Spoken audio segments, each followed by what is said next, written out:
The newest exhibit in our special exhibits gallery is The Messenger, works by Anne Lemanski. This is the museum's first presentation of contemporary sculpture since our opening the new facility in 2014.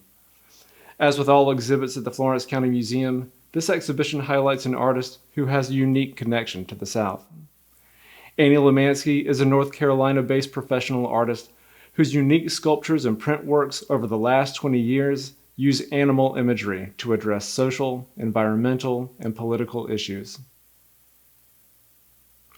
At approximately 8 feet tall and 10 feet wide, this unforgettable sculpture combines the forms of two endangered animals, the jackrabbit and the California condor, one predator, one prey. Presented larger than life, the sculpture towers over you in the gallery with reflective insectoid eyes that are both vacant and all-seeing.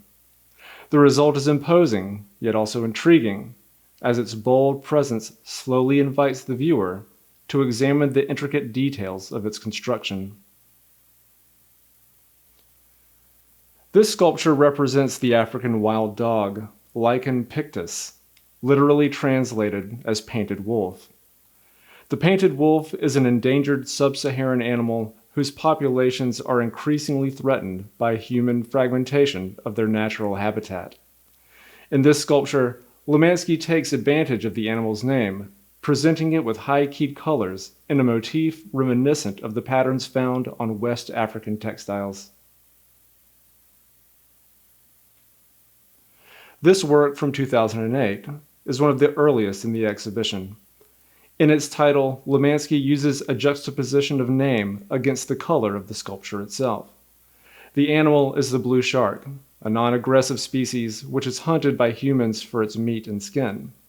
By coating the sculpture with blood red, Lemanski implies that the shark is not the predator, but rather mankind.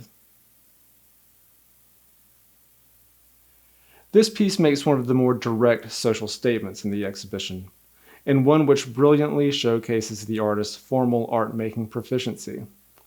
Created in reduced scale to exacting specifications, this model of a dairy cow is covered in a custom-etched pattern of veterinary syringes and the image of a woman happily drinking from a large glass. The title, the animal, and the graphic application work together to draw attention to the issue of overuse of FDA-approved somatotropin in the production of cow's milk.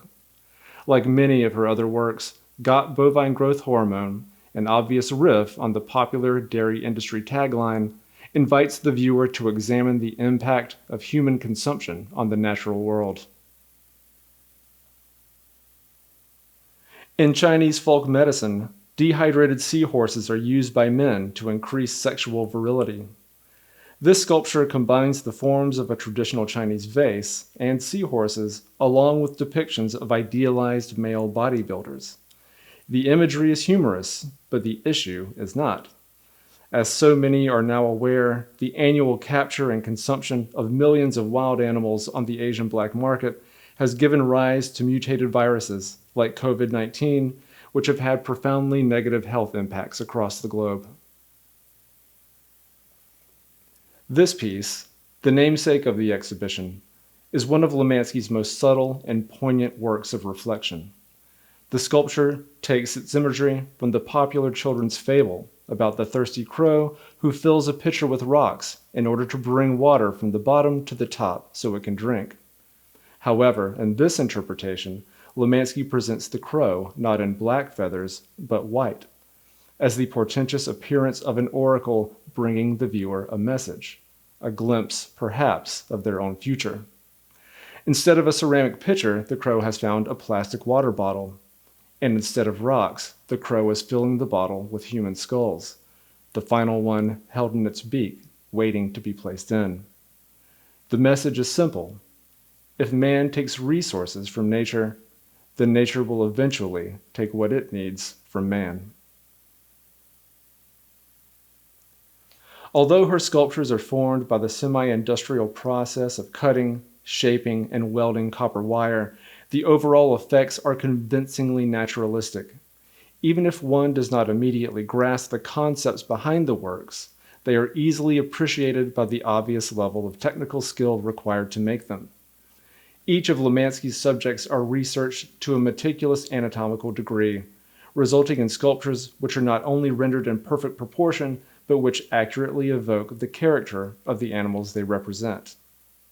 It is through this dedication to her craft that the viewer finds sympathy with the animal, and through which the artist's messages are ultimately conveyed.